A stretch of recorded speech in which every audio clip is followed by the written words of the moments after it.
Buenas tardes a todos los que nos acompañan esta tarde. Sean muy bienvenidos, tanto chilenos como de otros países presentes, como República Dominicana, Panamá, Ecuador, España, Guatemala, México e Italia. Espero que se encuentren bien. Es un placer compartir con ustedes este nuevo espacio de webinar internacional FEC, Estrategia para la Continuidad de la Empresa Familiar. Es nuestro webinar número 45. No podemos comenzar sin agradecer especialmente a familias empresarias iberoamericanas FEI y sus redes internacionales que nos apoyan con la difusión de nuestros webinars. El expositor de hoy es italiano, Salvatore Tomaselli, profesor asociado de Política de Empresa y de Estrategia y Gobierno de Empresas Familiares en la Universidad de Palermo, Italia. Mantiene relaciones de colaboración con varias instituciones académicas en Europa, Estados Unidos, Latinoamérica, Asia, África y Australia. Ha sido miembro del directorio de varias empresas privadas, familiares y no familiares y públicas. Actualmente es consejero en Grupo ESLA, Aguascalientes, Grupo Más Hermanos Martán, Sevilla. Más detalles sobre el extenso currículo de Salvador lo tienen en el correo que recibieron esta mañana como recordatorio de esta actividad. Para los que no me conocen, soy Verónica Cárdenas, coordinadora ejecutiva de FEC. Nuestro esfuerzo radica en conectar y potenciar a las familias empresarias que desean fortalecer su estrategia para trascender a través de las generaciones venideras.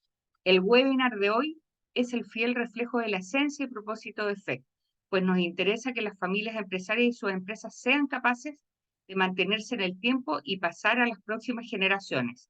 Ese es nuestro objetivo. Como saben, en nuestra página web www.fedchile.cl aparecen publicados todos nuestros eventos, noticias y actividades que vamos haciendo, y tendremos también un espacio especial para las charlas grabadas como esta, que quedará para que la puedan revisar en forma diferida, como también la información que compartimos en redes sociales, Instagram, LinkedIn, Twitter y Facebook. Todo esto se hace con el ánimo de apoyar a las familias empresarias y, por supuesto, estamos muy interesados de contar con más familias que se van adhiriendo a FEC como nuestros socios. Si alguno de ustedes pertenece a una familia empresaria o conoce alguna y desean saber más de nosotros, no duden en contactarnos. Para los presentes que tengan alguna pregunta en el transcurso del webinar, les pido que las hagan usando el chat de esta plataforma.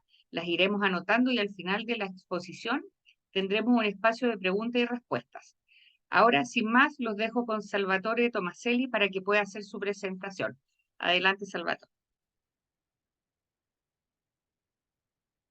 Estás muteado, Salvatore. Disculpen. Antes que todo, quiero agradecer por la invitación a Andrés Vial y a Verónica y al FEC. Es un honor y un gusto para mí poder compartir con ustedes unas reflexiones sobre las estrategias para la continuidad y la longevidad de las empresas familiares. Voy a compartir mi presentación. Voy a compartir mi pantalla. Aquí está.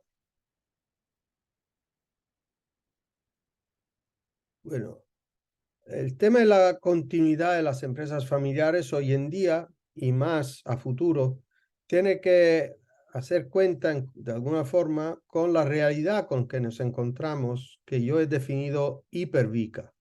O sea, hemos pasado unos años en que hemos conocido el término VICA, eso el tema de la volatilidad, de la incertidumbre, de la complejidad y de la ambigüedad. Pero en los últimos años, diría quizá de forma más evidente, empezando por la pandemia, ese tema se ha hecho incluso más acelerado. Y vivimos en una época que las instituciones europeas, por ejemplo, han definido como multicrisis, una temporada donde varias crisis al mismo tiempo han emergido.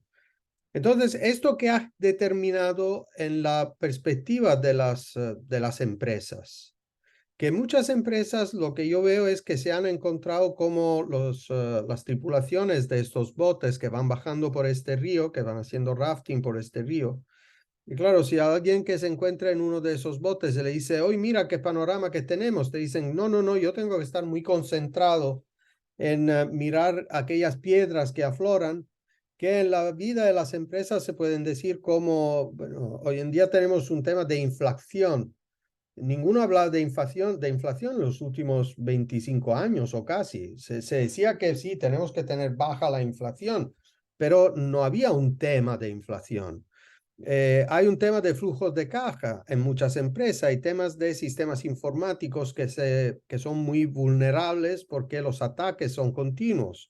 Hay temas de diseños de procesos, de cadena de suministros. Todos estos temas, la vulnerabilidad de la alta dirección, la salud de los laboradores, son temas que absorben muchos recursos intelectuales, mucha de la atención de los que dirigen la empresa. Hoy en día, cuando se habla de una estrategia de negocio, se dice cuál es la perspectiva temporal de esta estrategia de negocio. Yo soy bastante anciano. Yo recuerdo que cuando era estudiante en mi universidad nos enseñaban que la perspectiva de la estrategia era 25 años. Cuando luego era estudiante de mi programa doctoral, había bajado a 12. Hoy en día yo creo que ya 3 son un horizonte temporal quizá difícil a prever.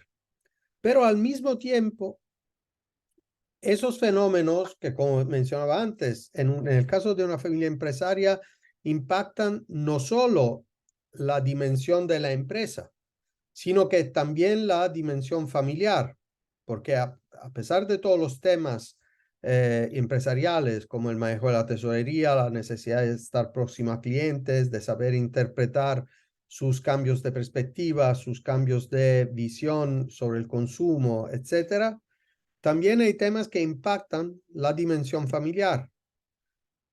Hay que proteger y apoyar a los miembros de las familias más frágiles y la pandemia nos ha puesto evidente este tema que pero sigue. Yo tengo mi mamá que tiene 90 años, tuvimos que internarla en una casa de ancianos y en las últimas 3 semanas volvieron a encerrar la casa, a no permitir visitas, etcétera, porque había 3 personas, son todas personas muy mayores, sobre los 85 años de edades, 3 de ellas se habían enfermado con COVID. Bien que hoy en día el COVID es menos fatal de lo que fue en sus primeras instancias, sigue siendo peligroso por gente mayor o con gente con fragilidades. Hay que hacer planes de contingencia. También en el eje, de alguna forma, de la propiedad, hay que pensar cómo proteger el patrimonio familiar. El tema de la inflación, del crecimiento de los tipos de intereses, de la volatilidad de los mercados financieros, etcétera, pone la necesidad de actuar para proteger el patrimonio familiar, para proteger la continuidad en el gobierno y la dirección de la empresa y la necesidad de hacer planes de contingencia. Entonces, en este momento todos hablamos de planes de contingencia, pero claro, la realidad va más allá, porque en realidad hay una serie de temas que quizá están hoy en día casi fuera de la vista. Fuera de la vista, entiendo decir, están más allá del horizonte. Y los temas que están más allá del horizonte hoy en día podemos pensar que son temas que sí son importantes, pero aún van a venir más allá. Uno de los riesgos que tenemos en países donde las innovaciones llegan o han llegado con retraso respecto al país más avanzado que se consideraban Estados Unidos, etcétera, es de continuar pensar que, bueno, eso ya está pasando en Estados Unidos, pero en mi país va a pasar de aquí a unos 10 años, etcétera. Y ya no es realidad. Siempre digo que si miramos el mundo del escuchar música, por ejemplo, ¿no? Hasta finales del siglo XIX, si se quería escuchar música, se necesitaba tener a los músicos por adelante. A finales del siglo XIX inventaron el gramófono. Fue la primera circunstancia en que se pudo escuchar música grabada. Y eso fue un cambio radical de alguna forma. La calidad al principio no era buena, pero se escuchaba música. Y en 70 años, desde los años 70 del siglo XIX hasta los años 50 del siglo XX, el gramófono evolucionó hasta llegar a ser el tocadisco y el tocadisco portátil. Pero esa invención del tocadisco portátil que permitiera no solo escuchar música grabada, sino que incluso llevársela y poderse desplazar siguiendo escuchando música. En Estados Unidos, el tocadisco portátil estrenó a la mitad de los años 50. En mi país se estrenó en el 1969. Es mucha diferencia, es mucha distancia. ¿Cuál es la diferencia con hoy en día? Que el iPhone o el último Samsung o Huawei o lo que sea, pero esos se estrenan en todo el mundo el mismo día. Luego pueden retrasar unas semanas las entregas del producto en un país más que otro, pero el producto está ya conocido en el mismo momento, en el mismo tiempo, en todos los países del mundo. Y esos temas conllevan la necesidad de que lo que hoy está fuera de vista va a entrar a la vista con mucha más rapidez de lo que estábamos acostumbrados. Durante la época de la pandemia, yo estaba escribiendo, antes de que estrenara la pandemia, estaba escribiendo un caso sobre una empresa de navegación de mi país, del sur del país, se llama Augustea. Esta familia tiene en sus archivos testimonios de que los miembros de esta familia ya eran mandantes de barcos y navegadores en la época del Imperio Romano. Pero la empresa que yo estaba analizando, parte de esta familia, nació en el año 1673. Entonces, durante uno de los pausas en los varios lockdowns que tuvimos en el mes de mayo, a finales de mayo del 2020, yo estaba con el presidente de esta compañía en su casa. Él le estaba entrevistando y este señor a cierto momento me dice, bueno, sin tener ningún orgullo de esto, pero es verdad que antes las pandemias en el mundo con frecuencia las traíamos con nuestros barcos. Pero ¿qué pasaba? Que un marinero subía enfermo, pero sin tener síntomas, en el barco, en un puerto. Durante la navegación nacían los síntomas. Entonces allí había varios escenarios posibles. Primer escenario, toda la tripulación moría durante el trayecto y el barco se hundía. O si el barco no se hundía, puede ser que algún otro barco lo encontraba y encontraban este barco fantasma sin tripulación que ya navegaba solo en un área donde no había tempestas o cosas de estas y aprovechaban su cargo.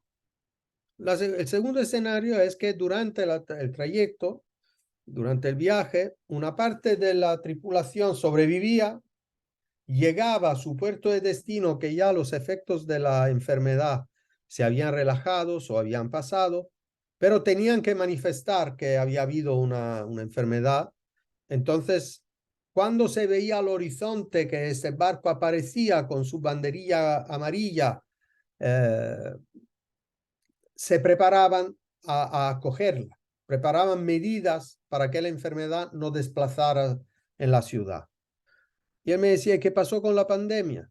Que en 7 horas el avión se desplazó de China a Berlín, hora y media más de Berlín a Bérgamo, en mi país, y a partir de allá, sin que hubiera síntomas, en solo 10 horas ya esta enfermedad había contagiado a un número de personas, sin que lo veíamos. Si pensamos en lo que está pasando en esas horas desde hace más que un año ahora, en Ucrania, el enfrentamiento entre Rusia y Ucrania, bueno, allí también, en el momento en que se ve que hay un misil disparado por una de las dos partes, cuando ya está a la vista, eres muerto. Si quieres protegerte, necesitas un radar que te haga ver las cosas cuando están fuera de la vista. En el momento en que se dispara el misil, ves que lo han disparado y puedes preparar medidas. Si no lo tienes, cuando ya el tema está a la vista, es demasiado tarde. Y yo creo que nosotros vivimos una época en que por la velocidad con que se manifiestan los eventos, eso también vale por las empresas y por las familias. Y siempre yo digo que en el caso de una empresa familiar, tenemos que tener conciencia de que una empresa familiar no es ni pura empresa ni pura familia. Hay que buscar un equilibrio dinámico y continuo entre esas dos entidades. Y cuando transcuramos, cuando no nos cuidamos suficientemente de una de las dos dimensiones, o de la relación entre esas dos dimensiones, antes o después van a nacer problemas. Entonces, claro, frente a la pregunta que yo hago con frecuencia, ya lo verán en el seguimiento de mi presentación, es cómo va a ser, cuando hablamos de estrategia, que quieren que sea esta familia, esta empresa 25 años. Y la contestación más frecuente que yo recibo es, nosotros no sabemos cómo estaremos en 3 y usted nos pide en 25. Y todo el mundo me invita de alguna forma a reducir este marco temporal.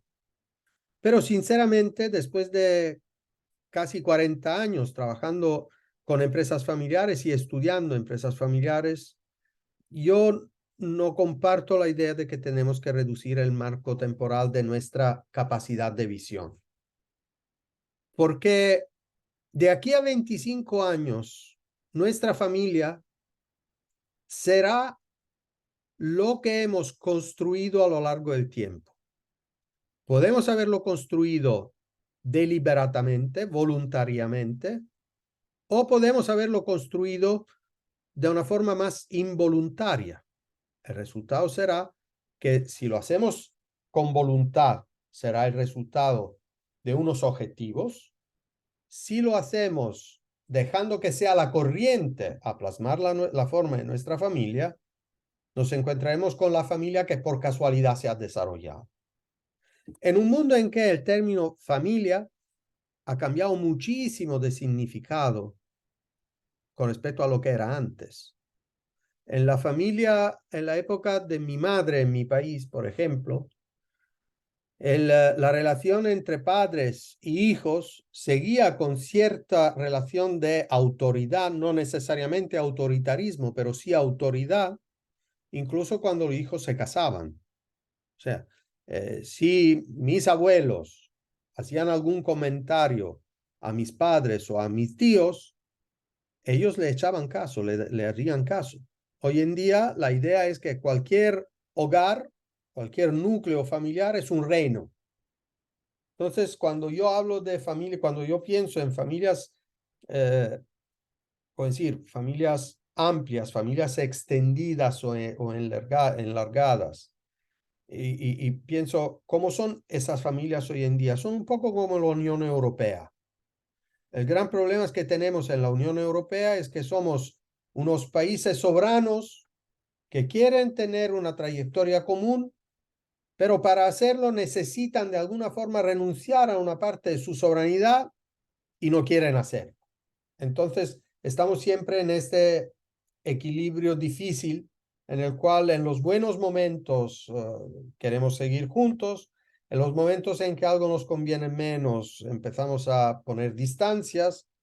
Y yo estoy bastante convencido de que la pandemia, con todos sus problemas, ha conseguido por lo menos por un periodo de tiempo volver a unir los países de la Unión Europea. Bien, curso yo percibía como un proceso de disolución antes de la pandemia que luego vino. Pero fenómenos parecidos yo le vivo a diario en familias empresarias, porque cada uno tiene su forma de ver las cosas y no queremos, hablamos de valores comunes, pero luego cómo vivimos estos valores es un tema en que no tenemos conversaciones, o por lo menos no la tenemos en el lugar donde deberíamos tenerlas y la tenemos en los lugares paralelos, en conversaciones paralelas.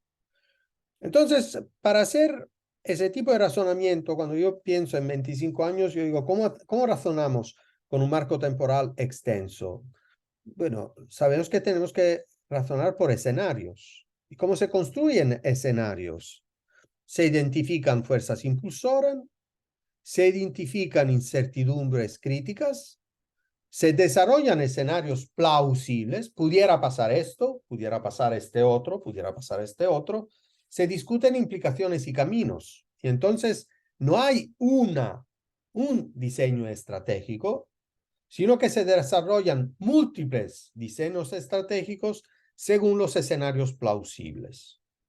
Ahora, ¿cuáles son las fuerzas impulsoras que estamos viendo que van a marcar cambios profundos en la sociedad con respecto a cómo la conocemos.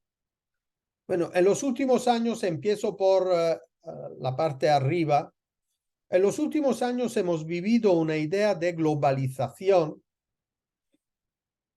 que ha sido caracterizada por la idea que el mundo ya era muy globalizado, que había esos flujos comerciales que iban de un país a otro sin fronteras, no había proteccionismo, no había... En los últimos meses hemos visto un cambio paulatino en este modelo de globalización. Todos sabemos que en el continente americano hay un gran tema de reshoring, de volver a traer en el continente americano producciones que se habían instalado en el continente asiático. Y eso por varias razones. Las razones son, por un lado, prácticas. La pandemia ha puesto evidente el riesgo que conlleva el hecho de concentrar toda la producción de unos bienes en solo una parte del mundo. Nos hemos dado cuenta de que un bien, si queremos, trivial, como la mascarilla, hubo una época en que no había en ninguna parte del mundo, porque todo el mundo había concentrado la producción a China, y cuando China se encerró, no había mascarillas en ninguna parte del mundo. El valor de la mascarilla subió, el precio de la mascarilla subió a niveles asombrosos. Producir mascarillas es relativamente sencillo, podíamos organizarnos de una forma bastante simple. Con productos más complejos, depender de un solo país o de una sola área geográfica conlleva una serie de riesgos. A estos riesgos, que son riesgos de la cadena de suministro, se suman los riesgos de los enfrentamientos políticos. Y en este momento estamos viviendo varios. Estamos viviendo el enfrentamiento entre Estados Unidos y China. Estamos viviendo el enfrentamiento entre Occidente y países orientales, como puede ser la misma China, como puede ser India misma, como puede ser Rusia. Hemos visto estamos viviendo el tema del conflicto entre Rusia y Ucrania. Y el tema del conflicto entre Rusia y Ucrania no es un tema de conflicto entre ellos. En el mes de julio yo estuve en Polonia en una conferencia de la Academia Internacional de Estudios de Empresas Familiares, y en Polonia se ponen miedo porque ellos dicen, si cae Ucrania, el próximo paso será a nosotros. Ahora, eso puede ser que sea realidad, puede ser que no lo sea, pero el tema de ese conflicto no es el tema de un conflicto local entre dos contendientes. No, no, no, eso es un conflicto entre Rusia y el modelo occidental de desarrollo económico, de desarrollo social, etc. Otro tema que ha surgido más recién, pero que ya se conocía que iba montando, es el tema de los BRICS.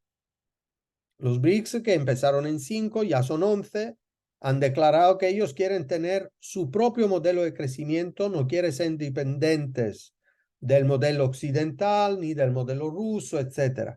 Y todo esto genera unos cambios de perspectivas en la forma de ser de la comunidad internacional. Entonces, la pregunta que debemos hacernos es, ¿pero eso cómo va a impactar en nuestro negocio? ¿Cómo va a impactar en la industria donde trabajamos? ¿Qué cambios va a necesitar? Y consecuentemente, ¿qué amenazas y qué oportunidades nos proporciona? Pero también, vuelvo a decir, esto nos tiene que hacer preguntar, ¿y eso va a tener alguna consecuencia sobre nuestra familia a lo largo del tiempo? ¿Generará más o menos oportunidades para nuestra familia como familia, a menos que la familia crezca? ¿Nos proporcionará algunos riesgos particulares o oportunidades particulares en el manejo del patrimonio? Una segunda dimensión es la tecnológica. Y la tecnológica yo diría en los últimos 12 meses, nos has hecho ver cambios y perspectivas de cambios impresionantes. El cambio conectado con el smart working que hemos vivido en pandemia, pero que también se ha transmutado en un posible modelo de relaciones laborables dentro de la organización. Ahora, es verdad que por un lado el smart working pone, ¿cómo decir?, pone una cierta facilitación, menores desplazamientos, reducción de gastos también para la empresa. Ya no necesito oficinas tan grandes, puedo reducir el tamaño de mis oficinas, la gente puede rotear en la oficina, algunos días trabajando en casa, otros días no, etcétera. Pero luego nace otro tema que nos daremos cuenta de que va a tener impacto en la vida de la empresa. Construir una cultura de la gente de la empresa es un trabajo diario. Es un trabajo que se hace, como decir, emerge espontáneamente por la convivencia. En el momento en que ya una masa de trabajadores de la empresa se queda en su casa trabajando, ya construir esta cultura de empresa va a necesitar instrumentos diferentes de los que hemos utilizado en el pasado. Porque no podremos aplicar los mismos instrumentos con que construíamos cultura de empresa entre personas que convivían a diario en una situación en la cual estas personas no comparten experiencias diarias de la misma forma.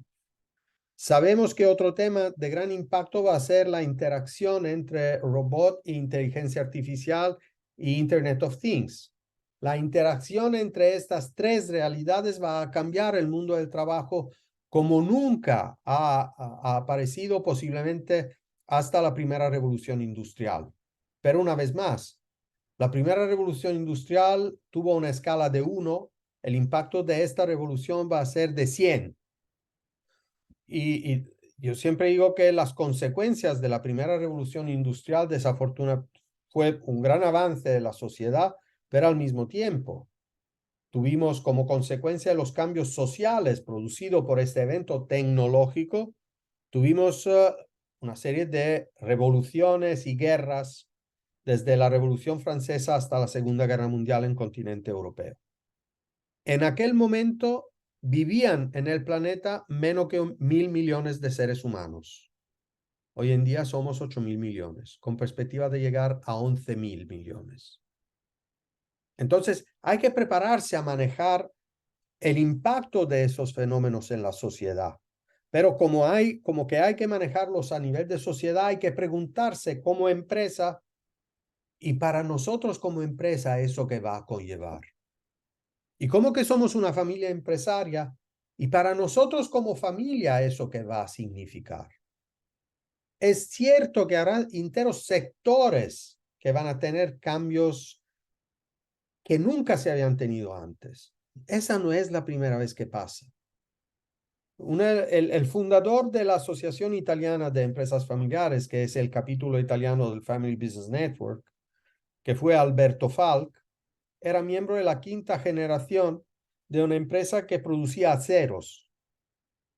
En los años 80, la producción de acero en Europa empezó a cambiar de forma dramática y a principios de los 90 su familia decidió vender la empresa porque ya tenían dos opciones, o compraban o vendían.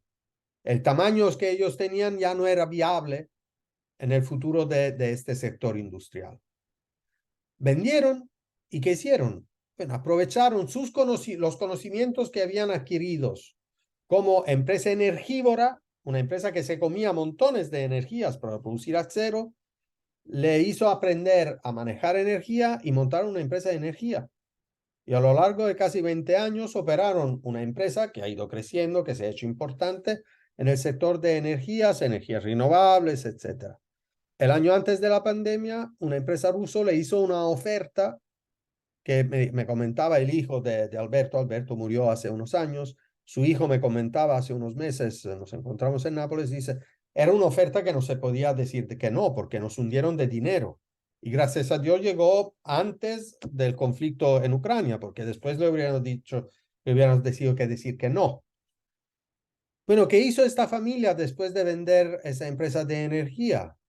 Montaron como que son 4 ramas familiares, bien que sean muchísimos miembros de la familia.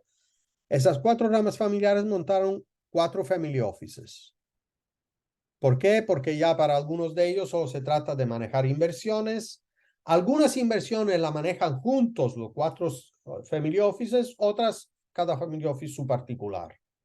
Pero ya esta rama está pensando en volver a ser empresa, porque él dice, sí, el family office está bien, pero yo quiero ser empresario. Y el family office es una forma de ser empresa diferente. Y eso para decir cómo pueden cambiar y hay que hacer cambiar las cosas en la empresa familiar si se quiere, si se tiene esta gana de continuidad.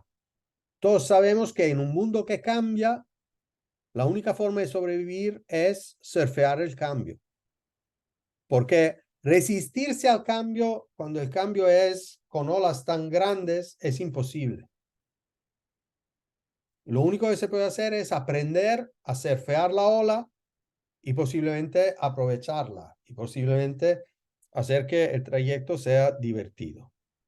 También tendremos una serie de cambios en el entorno social, no solo por temas relacionados con la desigualdad, el racismo, que son temas muy importantes, que son temas que afectan la sociedad actual y que pueden determinar en conjunto con los temas que hemos citado antes, grandes problemas en el movimiento social, que van a impactar la vida de las personas, incluso nuestros familiares. Pero también hay otros fenómenos que se derivan del crecimiento de la esperanza de vida, por ejemplo, del envejecimiento de la población, de la reducción de la tasa de nacimiento. Entonces, preguntarse qué va a ser nuestra familia de aquí a 25 años significa también imaginar cuál va a ser el impacto de esos fenómenos en la composición estructural de nuestra familia, en la calidad de vida de los miembros de nuestra familia, en las necesidades de los miembros de nuestra familia. Ayer Salvatore, volví a una disculpa, empresa, perdón. Salvatore, nos quedan 5 minutos. Sí, voy hacia el final, Ok. gracias. Ayer volví a encontrar a una familia que hace 18 años acompañé en la redacción del protocolo familiar. En aquel momento había los primeros miembros de la tercera generación entrando en la empresa y hay una distancia de edades muy importante. En aquel momento hicimos una proyección del momento en que iban a cambiar las cosas, etcétera, y se encuentran exactamente en la situación que dibujamos hace 18 años. O sea, con los últimos miembros de esta familia que ya tienen edades para poder entrar a trabajar en la empresa, etcétera. Entonces, todos estos temas que estamos visualizando, hay el tema del cambio climático, que también hay temas que son más políticos, como el crecimiento de la deuda pública, la fiscalidad, la burocracia, el tipo de interés, el enfrentamiento con la inflación, etcétera. Y todo esto va a tener impacto en la vida de nuestras empresas. Entonces, bien dándome cuenta de que la atención de los que dirigen la empresa con frecuencia tiene que ser muy concentrada en el corto plazo, porque repito, en el corto plazo hay todas aquellas piedras que tenemos que evitar, que tenemos que no enfrentarnos. No hay que olvidar la necesidad de tener un ojo, por eso yo le llamo estrabismo estratégico, estrategia bizca, porque hay que tener un ojo a corto plazo y hay que tener un ojo a la pantalla radar para ir identificando amenazas y oportunidades que en esa pantalla puedan aparecer. Eso es lo que hemos aprendido de la historia de las familias multicentenarias. Las familias multicentenarias han vivido épocas muy diferentes de la que estamos viviendo ahora, por cierto, pero de igual dramaticidad. Y las que han sido capaces de sobrevivir, con frecuencia no eran las más fuertes. En eso aplica lo que nos han enseñado en los estudios de ciencias biológicas. El que sobrevive no es el más fuerte, es que más se sabe adaptar al cambio.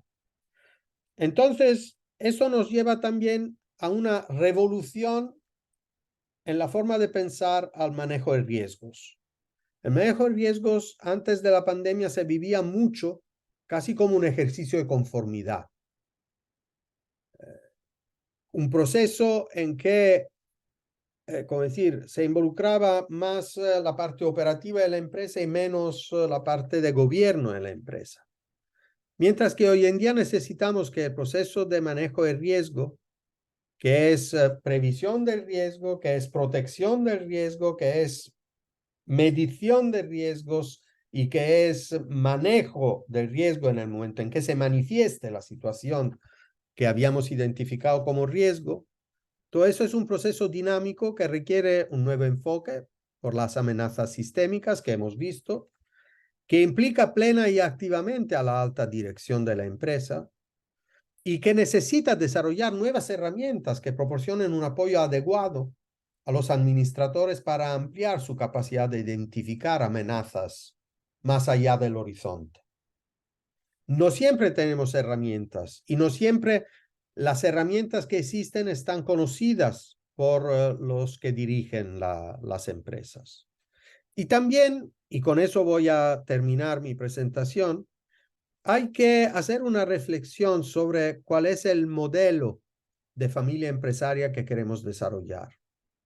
Ese modelo que trae inspiración del Business Model Canvas de Osterwalder, cambia la perspectiva donde él pone el cliente y los proveedores, y yo pongo la familia. Y pongo la familia por un lado a la derecha como beneficiaria de la empresa y por el lado opuesto como aportadora de recursos a la empresa. Y al centro de estas dos dimensiones hay dos preguntas que yo hago con frecuencia desde hace 4 o 5 años a las familias con que me encuentro a trabajar. Y las dos preguntas son una fácil. ¿Cuál es la razón para que a un miembro de esta familia le debería parecer conveniente tener una parte o mucho de su patrimonio invertido en esta empresa? Si no somos capaces de encontrar una contestación a esta pregunta, tendremos socios que no encuentran razones para mantener su inversión en el capital de la empresa. Y luego hay el otro lado. Digo, bueno, y ahora cambiamos de perspectiva y preguntámonos, si esta empresa pudiera elegir sus socios, ¿cuál es la razón por qué debiera elegir a nuestra familia como su socio, entre varios socios posibles? Porque si no le damos una razón a la empresa para justificar el hecho de que su capital lo detenga una familia en particular, eso significa que no hay afección de la empresa en la familia y afección de la familia en la empresa. Y una empresa no puede sobrevivir mucho tiempo sin que sus socios la apoyen.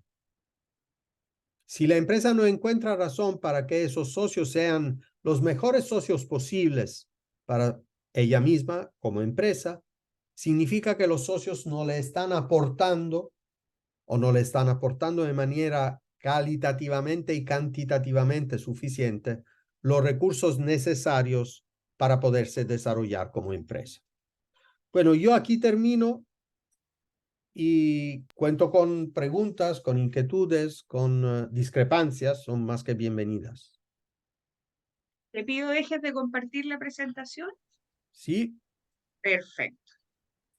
Muchas gracias, Salvatore, por tu interesante presentación. Ahora dejaré con ustedes a nuestro presidente, Andrés Vial, quien hará de moderador y procederá a formular preguntas a nuestro invitado de hoy.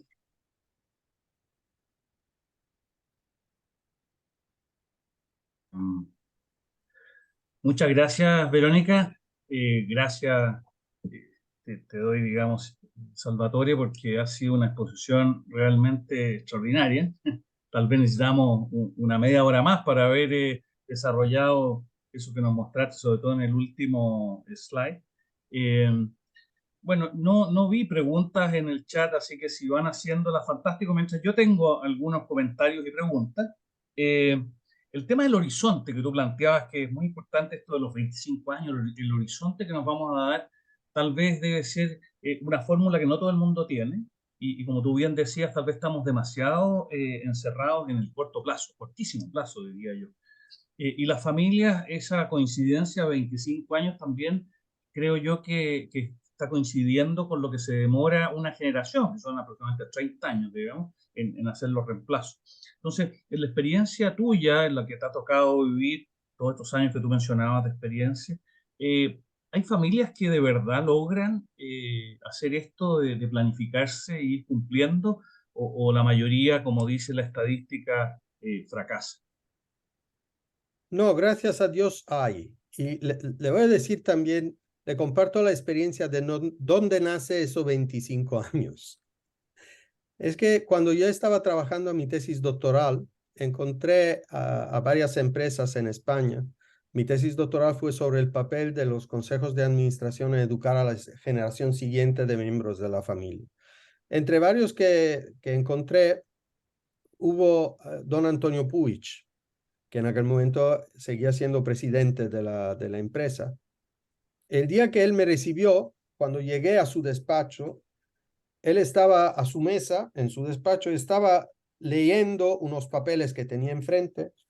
Y cuando entramos, el único movimiento que hizo, a pesar de que sabía que que su secretaria me estaba acompañando, él estaba con la cabeza así y el único movimiento que hizo fue así. Y la secretaria se me pone acá y me dice, usted espere aquí, que ahora la va a recibir. Fueron 3 minutos, me sentí un perfecto idiota, porque yo a la puerta con ese señor que miraba sus papeles, terminando de mirar sus papeles, viene con una gran sonrisa, era una persona muy amable, viene con una gran sonrisa y me dice, le pido disculpas si le hice esperar, pero sabe, desde cuando la anunciaron a cuando ustedes llegaron, tocó aquel teléfono, tenía 2 teléfonos en su escritorio. Uno era el teléfono de la empresa y el otro rojo era el teléfono que le conectaba directamente con su esposa. No existían los móviles, era el 1993. Entonces me dice, mi esposa acaba de anunciarme que el miembro número 127 de nuestra familia nació. Entonces, usted sabe, yo tengo aquí el árbol genealógico, me lo mostró, tengo el árbol genealógico de nuestra familia y no me resistía a poner el nombre de este miembro de nuestra familia en el árbol genealógico. Y luego al lado del árbol genealógico tengo el organigrama de nuestro grupo.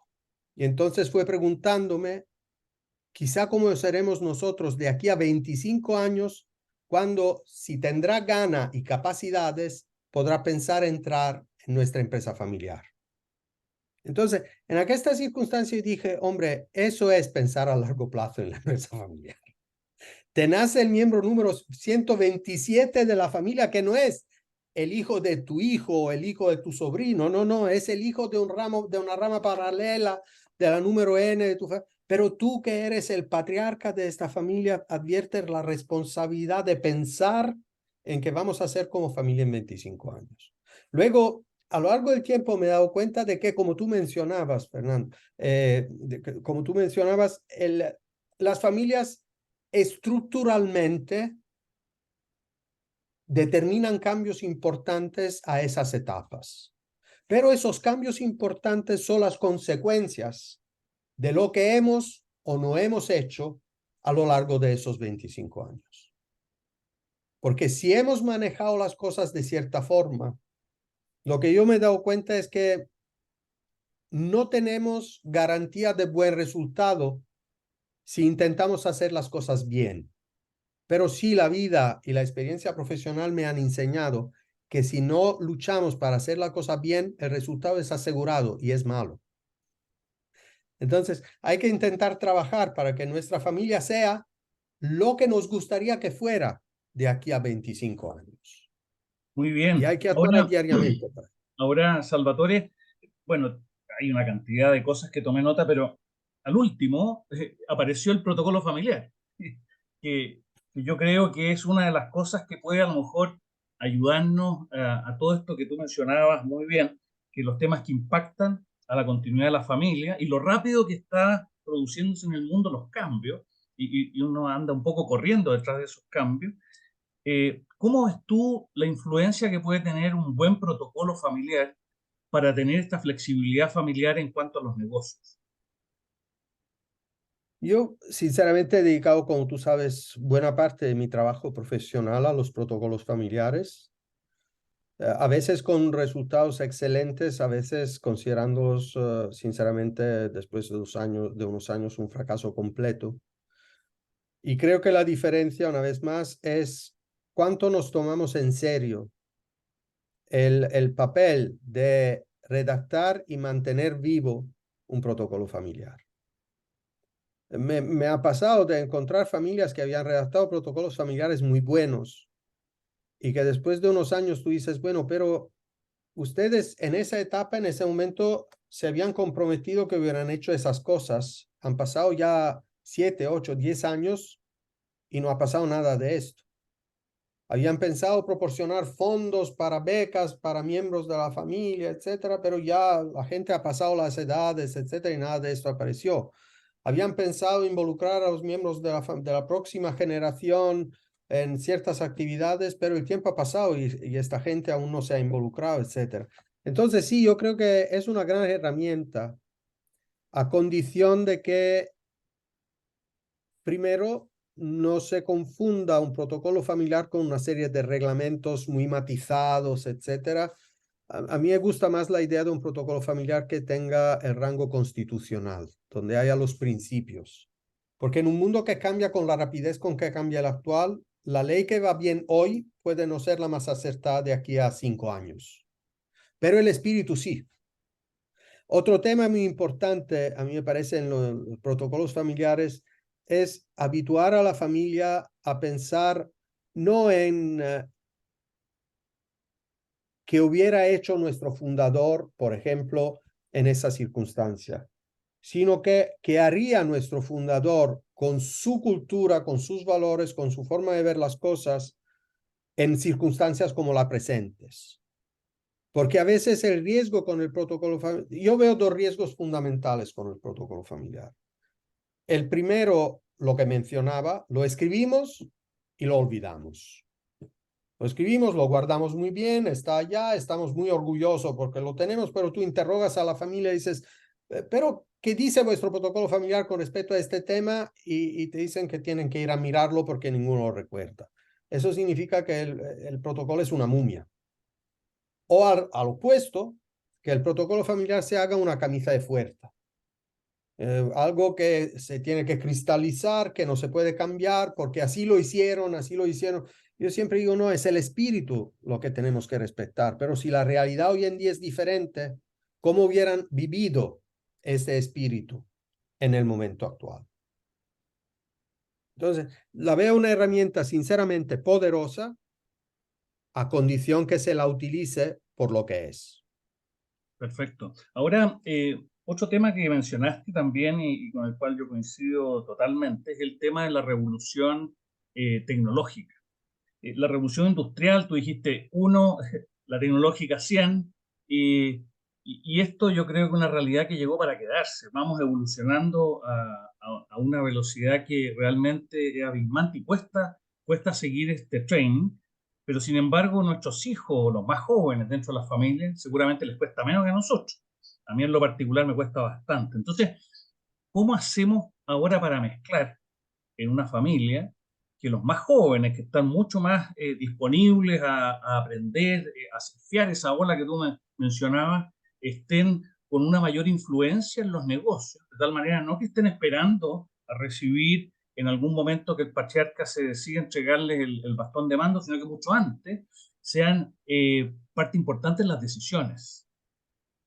Te agradezco muchísimo esta pregunta porque es un tema que a mí está en el centro de mi corazón desde hace años. Entiendo decir, yo desde hace años, sinceramente, no uso la palabra sucesión. ¿Por qué no uso la palabra sucesión? Cuando yo empecé a trabajar temas de empresa familiar, uno de los primeros artículos que salieron en el mundo, si no recuerdo mal, era en un número especial de Harvard Business Review de 1983, pero puedo equivocarme sobre la revista. Decía, la sucesión no es un evento, es un proceso. ¿Y por qué necesidad de un artículo académico con este tipo de título? Porque en realidad por muchos años, la sucesión había sido un evento. Cuando la gente se moría a los 40 años, los hijos a los 17 tenían que tomar el mando de la empresa porque si no la empresa muriera. Gracias a la mayor sobrevivencia, luego llegó la época de los años 80, 90, en que se decía, es un proceso que conlleva 5, 7, 8 años. Y en las últimas semanas me ha pasado varias veces de hacer mención de un funeral que se ha celebrado este año. Ha sido un funeral muy renomado, todo el mundo se enteró de esto. Y el funeral fue de una señora, ¿Recuerdan ustedes que ha nacido esta señora muy importante, muy conocida en el mundo, de quien celebramos el funeral este año? Fue la reina Elizabeth. Bueno, la reina Elizabeth se hizo reina a los 24 años. Sucedió a su padre, que era muy joven. Su hijo Carlos se hizo rey a los 75. Y ya tiene a sus hijos que le dicen, pero padre, nosotros aquí estamos capacitados, podemos hacer nosotros. Entonces, las familias reales tienen sus protocolos, las familias empresarias pueden tener protocolos diferentes. Y yo creo que lo que tú mencionas, que es aprender a compartir liderazgo entre generaciones y aprovechar la visión, los conocimientos, las actitudes de cada una de las generaciones, puede ser de una gran desventaja, como hoy la vivimos, una gran ventaja de las empresas familiares respecto a los no familiares. Porque cuando las familias empresariales fueran capaces de aprovechar la experiencia de los mayores y la agilidad de los más jóvenes, se quedarían invencibles. Ok. Salvatore, tenemos una pregunta acá y se agradece a los que vayan escribiendo. Jaime Ale pregunta, Salvatore, en su experiencia, en una empresa familiar cuya propiedad es compartida por dos familias distintas, en que la segunda generación ya está haciéndose cargo, ¿se deben confeccionar dos diferentes protocolos familiares, uno solo o dos que sean similares? Bueno, eso depende mucho de cómo se han formado las relaciones entre las dos familias, pero yo creo que hay que tener un protocolo de un mínimo común denominador que sea de las dos familias sobre cómo entendemos manejar nuestra relación de propietarios con esta empresa. ¿Cómo queremos transmitir a las próximas generaciones de nuestras dos familias esa empresa? ¿Cómo entendemos introducir a los miembros de esas dos familias en esta empresa que tenemos común? Luego, cada una de las dos puede tener su protocolo familiar, sobre todo si cada una de las dos, aparte de esta inversión común, tiene un patrimonio propio, tiene inversiones propias, etcétera. No hay nada en contra de que las dos tengan su patrimonio, su propio protocolo. Pero hay que tener un protocolo de mínimo en que las dos familias se comprometen en unas cosas para conseguir mantener con éxito esa relación con respecto a esta empresa. Perfecto. Ahora hay una pregunta mía que es respecto a esto que planteaste tú del ojo, que hay que tener un ojo en el corto plazo y otro ojo en el largo plazo, desde el punto de vista de la familia. Ahora, el corto plazo creo yo que de alguna manera la administración, el día a día, nos va llevando a tomar decisiones en ese corto plazo, 2, 3 años. Eh, pero ¿quiénes son los llamados a ir poniendo ese ojo de largo plazo? El patriarca, los más jóvenes, una mezcla, a lo mejor un tercero que nos vaya mostrando, porque aquí hay que, como tú bien mencionaste, hay que hacer escenarios, digamos. ¿Qué escenarios posibles tenemos que sean plausibles? No de locura, pero escenarios que podrían darse y ver qué haríamos en cada uno de esos escenarios con tiempo. Entonces, ¿cómo compatibilizamos esto del ojo de corto y el ojo de largo? Yo creo que, bueno, dependiendo del tamaño de la empresa y de la estructura organizacional de la empresa, se puede llegar a tener una unidad de estudios de largo plazo, pero el lugar donde luego estas análisis se deberían cumplir y transmutar en estrategia y transmutar en escenarios, etcétera, en mi opinión, el lugar electivo es el Consejo de Administración, la Junta Directiva. Perfecto, perfecto. Es el trabajo de la Junta Directiva, lo de tener una mirada más allá de lo diario. Y con frecuencia, como que hemos vivido repetidamente situaciones emergenciales, con frecuencia los consejos de administración se han concentrado más y más y más en temas de corto plazo. Yo creo que tenemos que volver al trabajo verdadero del consejo de administración, dejar que sea la dirección de la empresa que trabaje a los temas de corto plazo y que el consejo de administración se haga carga de esa visión de más largo plazo. Perfecto, Salvatore. Bueno, estamos en la hora y yo tengo que dejarle la palabra a Verónica y antes de eso te quiero agradecer muchísimo el haber aceptado nuestra invitación para este foro de FEC. Yo sé que allá son las 12 de la noche, la verdad No te que es preocupes. un tremendo esfuerzo y te lo agradecemos mucho y como te dije, Esperamos contar seguramente con tu presencia física en Chile el próximo año, que cumplimos 10 años y queremos hacer algo internacional y ojalá que tú puedas asistir. Muchas gracias. Será un gusto y un honor. Y ha sido un honor y un placer estar con vosotros en esta sesión. Gracias por invitarme. Muchas gracias a ambos por su participación. Ha sido un evento muy importante y esperamos que la información que haya sido de utilidad para todos nuestros asistentes y para quienes verán la grabación en diferido. Les recordamos de nuestras próximas actividades. El 3 de octubre seguimos con el webinar Las 3 sucesiones de las familias empresarias con Gonzalo Jiménez de Chile, aquí presente, experto internacional en gobierno corporativo y familiar. El 17 de octubre, los jóvenes de FEC se reunirán con Enrique Hostalé, presidente del directorio de Falabella, y el 26 de octubre Claudio Homan nos hablará sobre la buena comunicación. Ambos son eventos exclusivos para nuestros socios. Estas reuniones tipo conversatorios en formato presencial se realizan en casa de nuestros socios, donde tratamos temas de interés de las familias empresarias. Por tanto, han resultado una tremenda oportunidad para hacer networking. El 9 de noviembre es nuestro foro 23, las familias empresarias en tiempos turbulentos, con la especial participación del ex presidente de la Cámara de Comercio y la Producción, Juan Sutil, y el ex ministro de Hacienda, Felipe Larraín. Pronto recibirán la invitación a esta actividad, donde seguro discutiremos temas que darán que hablar.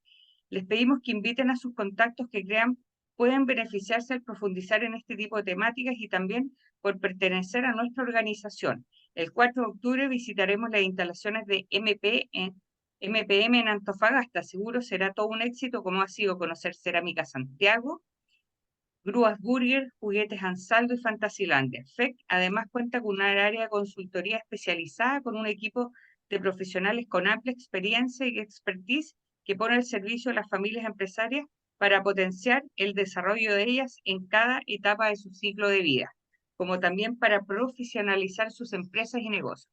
Realizamos proyectos tales como protocolo familiar, planificación estratégica, formación de directorios, entre otros. Soliciten una reunión para plantearnos sus necesidades. Les reitero nuestro sitio web www.fecchile.cl y los invito a estar siempre atentos a nuestras redes sociales y a las nuevas conferencias, publicaciones y por supuesto a nuestras actividades e iniciativas que les haremos llegar vía correo o por WhatsApp. Por último, les recuerdo que pueden permanecer conectados, ya que terminada la grabación el expositor responderá pregunta a viva voz si es que existiera. Muchas gracias por su grata compañía y muy buenas tardes.